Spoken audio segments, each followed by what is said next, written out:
ये कहानी है 1917 की, जब जर्मन और फ्रांस के बीच युद्ध चल रहा था। इसी बीच हम जर्मन सोल्जरों को देखते हैं जिनकी हर तरफ लाशें बिछी हुई थी। हम एक यंग सोल्जर को देखते हैं जो हर तरफ लाशें देखकर बहुत डरा हुआ था। तभी वहाँ एक सिपाही आता है और उससे कहता है कि तुम ऐसे नहीं बैठ सकते, तुम्हें हमला करना होगा। उस यंग सोल्जर ने पहली बार एक फ्रांसीसी सिपाही को मारा था। कुछ देर बाद हम बहुत सारे जर्मन सिपाहियों को देखते हैं जो इस जंग में मारे गए हैं। ये लोग उनके कपड़े को उतार कर शहरों में भेज देते हैं धुलने के लिए, ताकि जो नए आने वाले सिपाही हैं उन्हें ये यूनिफॉर्म मिल सके। अब हम शहर को देखते हैं जहाँ एक पॉल नाम का लड़का रहता था जिसको एक बहादुर सिपाही बनने का शौक था। पॉल जंग में शामिल होना चाहता था, लेकिन उसके फॉर्म पर पेरेंट्स के सिग्नेचर नहीं होते, इसलिए पॉल अपने पिता के सिग्नेचर खुद कर लेता है और फॉर्म को जमा कर देता है। इसके बाद जनरल आकर बताते हैं कि सिपाही होना कितने गर्व की बात है। फिर सबको यूनिफॉर्म दी जाती है जिसे पहनकर सभी लोग बहुत खुश होते हैं। अब सभी सिपाहियों को वेस्टर्न फ्रंट की तरफ ले जाया जाता है। रास्ते में इन्हें बताया जाता है कि सभी सोल्जरों को पैदल ही आगे बढ़ना होगा। अभी ये लोग अपना पैदल ही सफ़र शुरू कर देते हैं और जब ये लोग पैदल आगे बढ़ रहे होते हैं तभी वहाँ पर बम फटना शुरू हो जाते हैं। ये सभी ज़मीन पर लेट जाते हैं। इन्हें बताया जाता है कि अपना मास्क पहनो क्योंकि ये गैस के बम भी हो सकते हैं। सभी लोग अपना मास्क पहन रहे होते हैं, लेकिन पॉल के दोस्त को मास्क पहनने में दिक्कत हो रही थी, इसलिए पॉल उसकी मदद करता है, लेकिन उसे अपना मास्क पहनने में देरी हो जाती है। उसका सीनियर उसे बताता है कि पहले अपनी जान बचाओ, बाद में दूसरे की सोचना, नहीं तो तुम मारे जाओगे। इसके बाद ये लोग अपने बेस पर पहुंच जाते हैं जहाँ पर बहुत पानी भर जाता है, इसलिए इनसे कहा जाता है कि अपने हेलमेट उतारो और यहाँ का पानी खाली करो। यहाँ पर पॉल को एक आदमी मिलता है। फिर रात को जब पॉल पहरा दे रहा होता है तो फ्रांसीसियों की गोली उसके हेलमेट पर आकर लगती है, जिससे पॉल नीचे गिर जाता है। उनका सीनियर आकर उन्हें दूसरी जगह पर जाने के लिए कहता है। थोड़ी ही देर बाद इन पर बम गिरने शुरू हो जाते हैं। ये लोग बम से बचने के लिए अपने बंकर में चले जाते हैं। अब यहाँ चारों तरफ से बम गिर रहे थे, जिससे पॉल का दोस्त बहुत डर जाता है। तभी इनका एक साथी बंकर से बाहर जाने लगता है, लेकिन उसके पास एक बम गिर जाता है जिससे उसके छितड़े उड़ जाते हैं। ये देखकर सब लोग बहुत डर जाते हैं। तभी इनके बंकर के ऊपर एक बम गिर जाता है और इनका बंकर गिरने लगता है। सभी लोगों को बंकर से बाहर निकाला जाता है, लेकिन पॉल उस बंकर के नीचे दब जाता है। सुबह जब लकड़ियाँ हटाई जाती हैं तो पॉल उसके अंदर जिंदा मिलता है। ये लोग पॉल को बाहर निकालते हैं और एक जगह पर बिठा देते हैं। तभी उसके सामने दोबारा वही आदमी आता है जो इन्हें शुरू में मिला था। वो पॉल को कुछ खाने के लिए देता है। अब वहाँ पर उनका सीनियर आता है और वो उन्हें दोबारा से काम पर लगा देता है। वो पॉल से कहता है कि सभी सिपाहियों के बैजेस इकट्ठा करो ताकि हमें पता चल सके कि कौन मर चुका है। जब पॉल बैजेस इकट्ठा कर रहा होता है तो उसे उसके दोस्त का चश्मा मिलता है और थोड़ी ही दूर उसके दोस्त की लाश मिलती है। पॉल को ये देखकर बहुत दुख होता है। फिर वो दोबारा अपने काम पर लग जाता है। वक्त ऐसे ही गुजर रहा था। फिर हम एक ऑफिसर को देखते हैं जो मरे हुए सिपाहियों के रजिस्टर में एंट्री कर रहा था। फिर वो जाकर अपने सीनियर को बताता है कि पिछले एक हफ्ते में हमारे 40,000 से ज़्यादा सिपाही मर चुके हैं, हमें इस जंग को रोकना होगा। उधर दूसरी तरफ पॉल और उसकी टीम को दूसरी जगह भेजा जा रहा था, एक दूसरे बेस पर। तभी उसका एक साथी और पॉल फ्रांसीसी फार्म से एक बत्तख को चुराकर भागते हैं और उसे मजे से बनाकर खाते हैं। इन्होंने काफ़ी समय बाद इतना अच्छा खाना खाया था। और फिर सभी लोग एक जगह पर बैठकर आलू काट रहे होते हैं।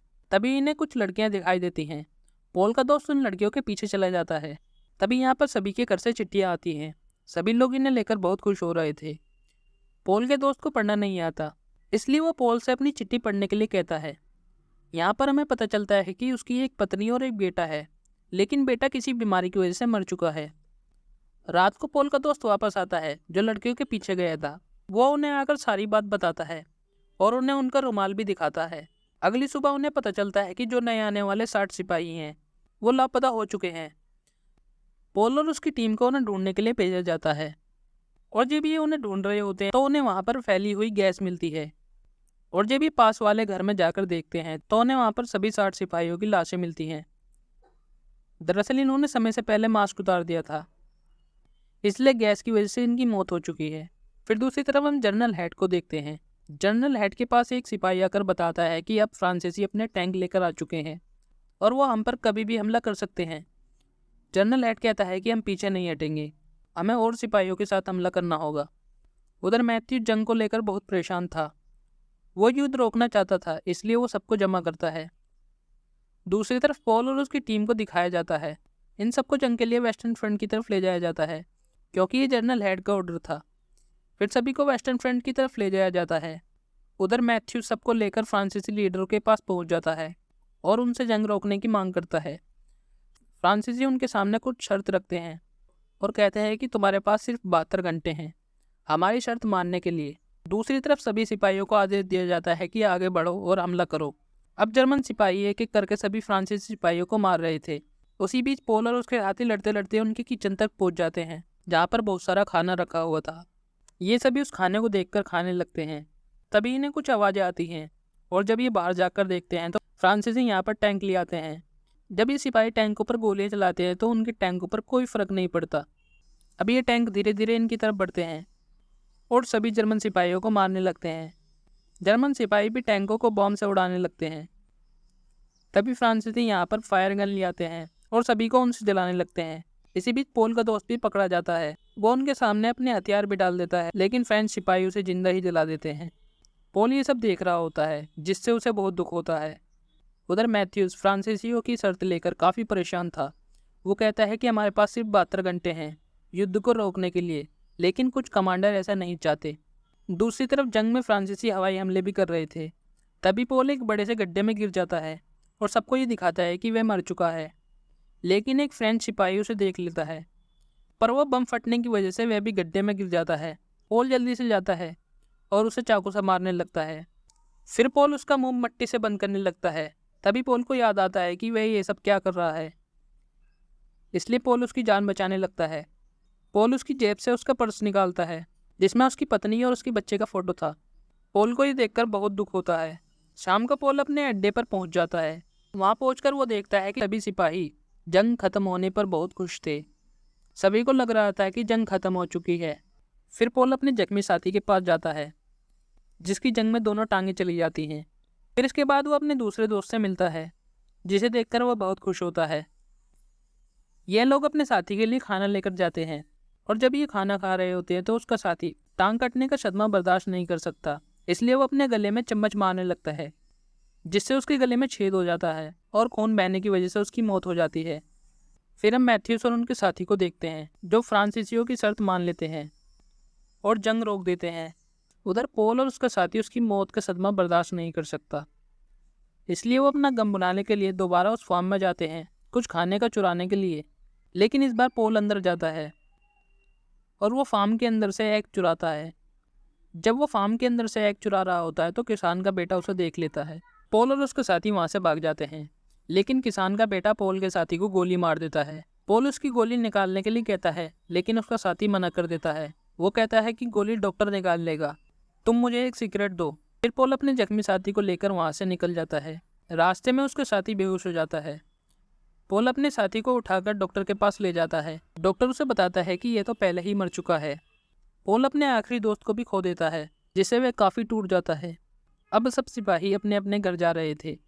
तभी उन्हें जनरल हेड बुलाते हैं। हेड उन्हें बताते हैं कि ये जंग अभी ख़त्म नहीं हुई है, हम उन पर तब हमला करेंगे जब उन्होंने सोचा भी नहीं होगा।